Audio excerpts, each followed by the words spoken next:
Scott. ఈరోజు విలాప వాక్యముల గురించి కొన్ని విషయాలు తెలుసుకుందాం. విలాపం అంటే ఏడుపు. విలాప వాక్యములు అనేది బైబిల్లోని ఒక పుస్తకం.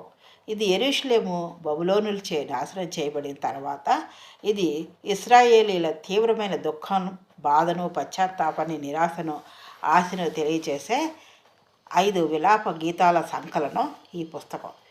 ఇర్మియా ప్రవక్తచే వ్రాయబడిందని నమ్ముతారు. క్రీస్తు పూర్వం 586లో యెరూషలేం పతనం, ఆలయ విధ్వంసం మరియు ప్రజల బహిష్కరణ తర్వాత ఈ విలాపాలను రచించారు ఇర్మియా.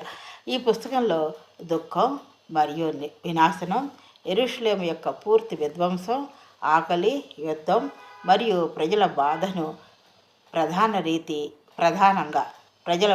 ప్రధాన ఇతివృత్తాలుగా వర్ణింపబడింది.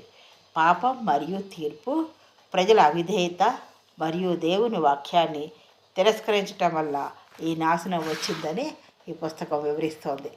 మళ్ళీ నిరీక్షణ మరియు కరుణ, తీవ్రమైన నిరాశ మధ్యలో కూడా దేవుని కరుణ ఎన్నటికీ అంతం కాదని, ఆయన కృప నిరంతరమని గుర్తు చేస్తుంది ఈ పుస్తకం. ముఖ్యంగా విలాప వాక్యములు 3, 22, 23 వచనాల్లో వివరించబడింది ఆయన కృప నూతనంగా ఉంటుందని. కష్ట సమయాల్లో దేవునిపై విశ్వాసం ఉంచి మన బాధను ఆయన ముందు వ్యక్తపరచడం అంటే ప్రార్థన ద్వారా విశ్వాస మార్గంలో ఒక ముఖ్యమైన భాగం అని విలాపవాక్యాలు తెలియచేస్తుంది.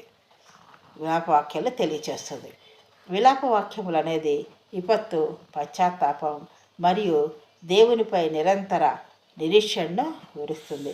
ఏమి వివరిస్తుందంటే ఈ విలాప వాక్యాలు విపత్తు, ఆపదలు, పశ్చాత్తాపం మరియు దేవునిపై నిరంతర నిరీక్షణను వివరిస్తుంది.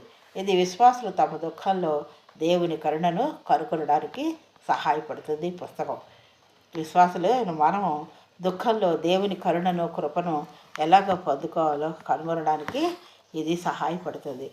ఈ పుస్తకం చెప్పుకున్నాం కదా, దుఃఖం మరియు వినాశనం.